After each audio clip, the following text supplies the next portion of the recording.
आज के इस वीडियो में हम फेयर वैल्यू गैप किसे कहते हैं और उसके उपयोग से आप किस तरह अपनी ट्रेड एंट्री को प्लान कर सकते हैं, इसके बारे में जानने वाले हैं। तो चलिए सबसे पहले फेयर वैल्यू गैप क्या है ये जानते हैं। जब भी मार्केट में प्राइस अपने बैलेंस एरिया को छोड़कर किसी एक जगह से दूसरी जगह पर बहुत तेजी से जाते हुए बड़ी बड़ी कैंडल्स बनाती है, तो इसका मतलब यहाँ प्राइस में इंबैलेंस बन रहा है। यानी कि लेफ्ट साइड के उदाहरण में मार्केट में इस जगह पर सेलर्स के मुकाबले बायर्स ज्यादा होने के कारण दोनों की संख्या में अंतर बढ़ने से बायर्स बढ़े हुए कीमतों पर बाइंग करने के लिए तैयार होने से मार्केट में बाइंग प्रेशर बढ़ता है, जिस कारण प्राइस बहुत तेजी से ऊपर निकल जाती है।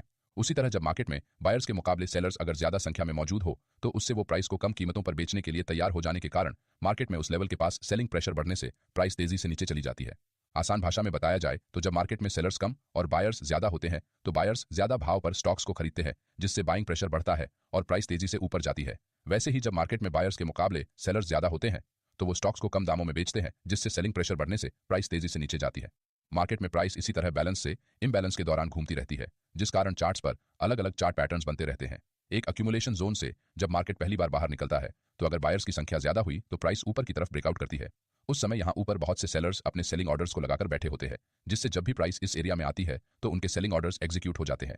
मगर बहुत बार अगर मार्केट में प्राइस अपने लोएस्ट लेवल्स पर ट्रेड करती है तो उस समय बहुत बड़ी संख्या में बायर्स यहाँ बाइंग करते हैं, जिससे प्राइस ऊपर बढ़ती है। लेकिन अगर यहाँ जितने बायर बाइंग करना चाहते हैं उनके मुकाबले में सेलर्स की संख्या कम होती है, तो यहाँ पर जो सेलर्स पहले अपने सेलिंग ऑर्डर्स को नीचे लगाकर बैठे थे वो अब अपने सेलिंग ऑर्डर्स को ऊपर की तरफ शिफ्ट करते हैं, जिस कारण बायर्स को महंगे दामों में स्टॉक्स को खरीदना पड़ता है, जिससे प्राइस तेजी से ऊपर बढ़ती है।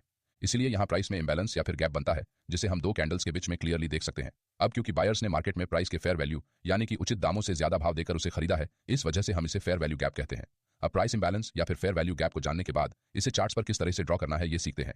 अगर मार्केट में एक अपट्रेंड के दौरान चार्ट पर इस तरह से कैंडलस्टिक पैटर्न बनता है तो उस समय हमें नीचे से ऊपर की तरफ तीन कैंडल्स को इस तरह मार्क करना है, जहां पहली कैंडल की क्लोजिंग के पास और तीसरी कैंडल की ओपनिंग के पास हम इस तरह से दो लाइन को अगर चार्ट पर बनाते हैं तो हमें यहाँ क्लियर गैप नजर आता है।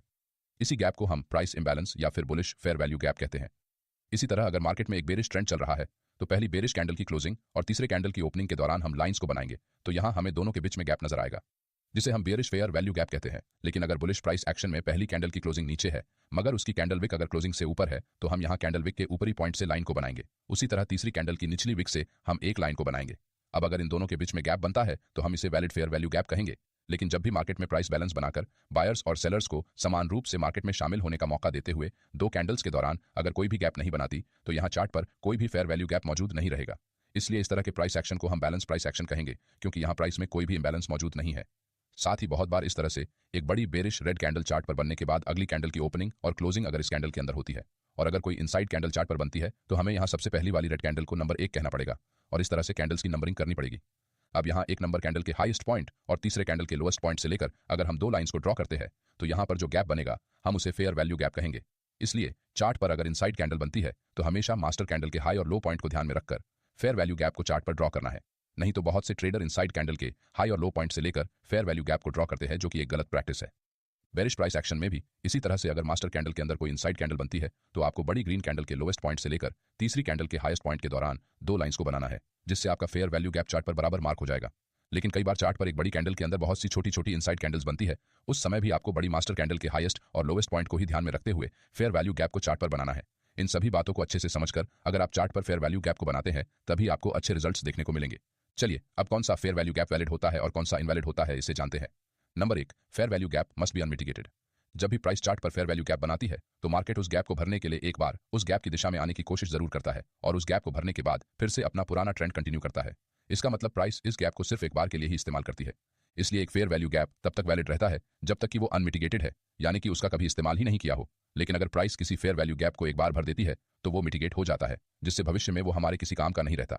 इसी वजह से एक फेयर वैल्यू गैप सिर्फ एक ही बार इस्तेमाल होता है और अगर वो मिटिगेट हो गया तो हम उसे आगे के लिए कंसिडर नहीं करते। Number 2, candle closing in fair value gap.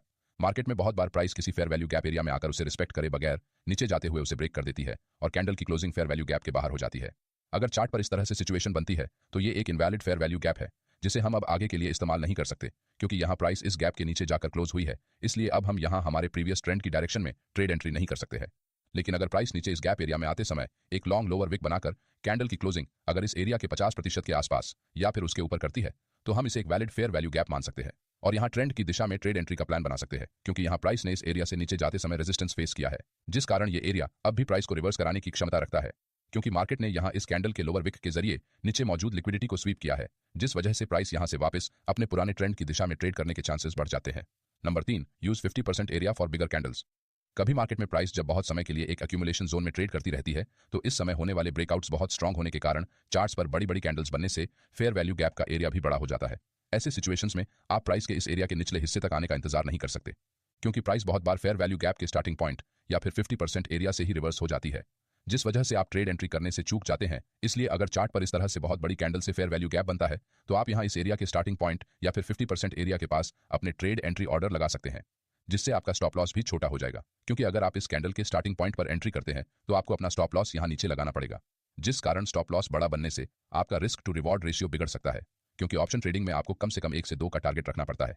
इसलिए आप यहां अगर 50% एरिया से ट्रेड एंट्री करते हैं, तो आपका स्टॉप लॉस छोटा होने के कारण रिस्क टू रिवॉर्ड रेशियो भी मेंटेन रहेगा। एक बात को ध्यान रखिए, अगर चार्ट पर बुलिश फेयर वैल्यू गैप बनता है, तो आपका स्टार्टिंग पॉइंट यहां ऊपर से शुरू होता है, इसलिए यहीं से आपको ट्रेड एंट्री प्लान करनी है। और अगर चार्ट पर एक बेरिश फेयर वैल्यू गैप बनता है, तो आपका स्टार्टिंग पॉइंट यहां नीचे से शुरू होता है, जिससे आप यहां से बेरिश ट्रेड एंट्री को प्लान कर सकते हैं।